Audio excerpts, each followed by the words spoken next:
Nearly 70% of adults have experienced one traumatic event in their lifetime. That's true now. Wait for the main video.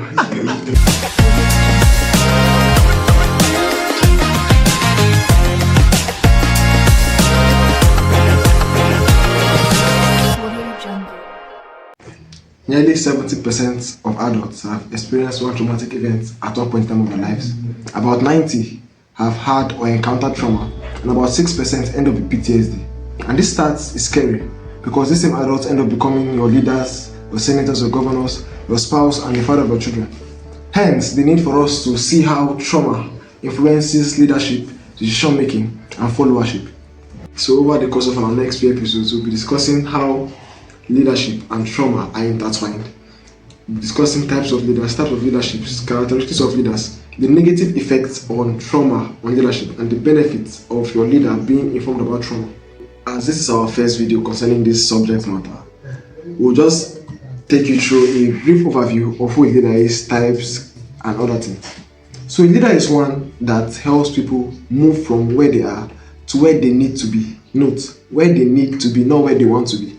Because your followers' wants may not be where they need to be. I don't know if you get. So it's good that a leader understands this, that okay, I'm leading people to where they need to be. Like, it's a necessity. In the process of that, I may not really consider their feelings sometimes because of their feelings may want to take them to where they want, not where they really need to be. So what are some few characteristics of a leader? First is vision. As leader, you must have vision. Another is courage. Another is accountability. Another is discipline. You must be first disciplined. In fact, as a leader, if you cannot lead yourself, you are not worthy enough to lead others. Yes, you are not worthy enough to lead others. This will take us to types of leaders. First, we have the political, we have the military, we have the religious, we have those in families, we have the business, we have organizations, we have thought leaders, and we have personal leaders. And this is, no matter who you are, as long as you are born of a woman, you fall under one of this class. You may not be a CEO, you may not own a business, you may not be in the military, but you are yourself, you are a person, and you have a duty to lead yourself first before you can lead others. What are types of leadership styles? We have the autocratic. That is the one that the leadership is like more of a dictator stuff. The leader decides what's happening on his own, just make decisions, consult no one, just is the boss, cannot be questioned and all whatnot. This is the democratic style of leadership. Here, the leaders give the followers a say in the decisions that goes on in the team. He does not just cast his opinions or choices on them, but that them to have a say. And this is supposedly what many countries practice in the title of democracy, yes. The next is transformational leadership, yes. Here, the leaders inspire their followers to pursue a certain goal, changing them to be who they need to be, not who they really want to be. Because sometimes your desires can kill you, yes. The next is the transactional. Here, the leaders uses rewards and punishments to met out their operating standards.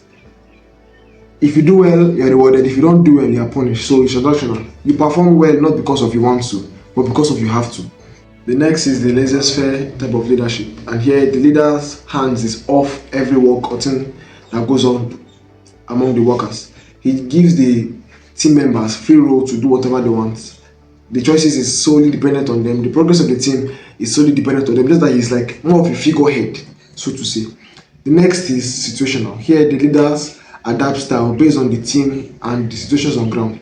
So that if you meet people that like working where there is noise, as leader, you don't tell them to shut up because you like where it's quiet. You adapt. You learn to work in noisy environment. If you go to where it's quiet and you like working with sound or noise, you will tell them, okay, I will have to be quiet for you guys, for your sake. And that is it. So these types now, I just gave a brief summary.